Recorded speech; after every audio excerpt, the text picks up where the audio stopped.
નમસ્તે મિત્રો, smart teaching Ajay YouTube ચેનલમાં બધાનું સ્વાગત છે.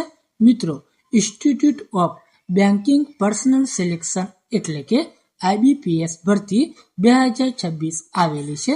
મિત્રો, આમાં જો આપણે જગ્યાઓની જો વાત કરીએ તો 11,403 જગ્યાઓ ઉપર આ ભરતી આવેલી છે.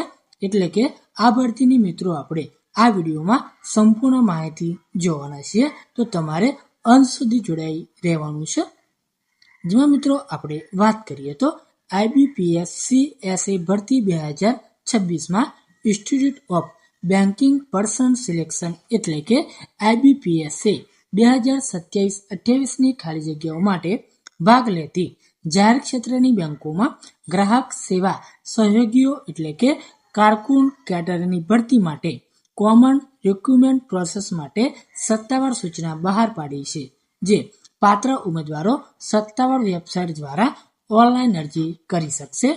જેમાં મિત્રો આપણે વાત કરીએ તો ભરતી અધિકારી એટલે કે institute of banking personnel selection IBPS એ ભરતીનો ભાગ રહેવાનો છે.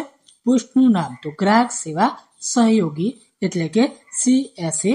કુલ જગ્યાઓની મિત્રો વાત કરીએ તો આમાં રાજ્યવાર અને શનિવાર ખાલી જગ્યાઓ 2027-28 આપવામાં આવેલી છે, જે આપણે આગળ જોઈ ગયા. મિત્રો, એપ્લિકેશન મોડ તો મિત્રો તમારે આમાં ઓનલાઈન અરજી કરવાની રહેશે. ત્યારબાદ ઓનલાઈન અરજીની તારીખોની મિત્રો વાત કરીએ તો અરજી શરૂ થવાની તારીખ છે 1/8/2026, જ્યારે તમે 21/8/2026 લગી આ ભરતીમાં મિત્રો તમે અરજી કરી શકશો. નોકરીનું સ્થાન તો મિત્રો સમગ્ર ભારત, જે સત્તાવાર મિત્રો જે વેબસાઇટ આપેલી છે ત્યાંથી મિત્રો તમે ઓનલાઈન અરજી કરી શકશો. ત્યારબાદ આપણે આ ભરતીમાં મિત્રો આપણે શૈક્ષણિક લાયકાતની વાત કરીશું. તો ભારત સરકાર દ્વારા માન્યતા પ્રાપ્ત યુનિવર્સિટીમાંથી કોઈ પણ વિદ્યા શાખામાં તમારી પાસે સ્નાતકની ડિગ્રી હોવી જરૂરી છે, અથવા કેન્દ્ર સરકાર દ્વારા માન્યતા પ્રાપ્ત કોઈ પણ સમકક્ષ લાયકાત તમારી પાસે હોવી જોઈએ, જેમાં કોમ્પ્યુટર સિસ્ટમમાં સંચાલન અને કાર્યકારી જ્ઞાન હોવું જોઈએ. તો મિત્રો તમે અરજી કરી શકશો.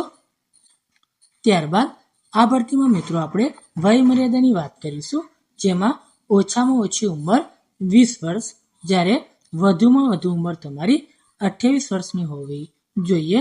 સરકારી માર્ગદર્શિકા મુજબ SC/ST માટે 5 વર્ષ, જ્યારે OBC માટે 3 વર્ષ અને PWBD માટે 10 વર્ષ તમને છૂટછાટ મળવાપાત્ર રહેશે.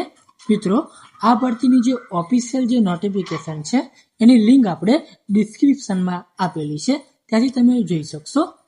ત્યારબાદ પગાર ધોરણની મિત્રો વાત કરીશું. તો પગાર તમને 24,050થી લઈને ₹64,480 લગી તમને મળવાપાત્ર રહેશે. ત્યારબાદ આ ભરતીમાં મિત્રો અરજી ફીની વાત કરીશું. તો શ્રેણી 1 એટલે કે SC, ST, PWBD અને ESM માટે ₹175 ફી રાખવામાં આવેલી છે.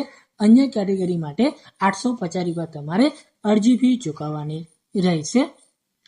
આ માહિતી તમને ઉપયોગી થઈ હોય તો આ ચેનલને સબસ્ક્રાઇબ કરી લેવાની છે. ફરી મળીશું આવા જ વિડીયોમાં. ત્યાં લગી જય હિન્દ, જય ભારત.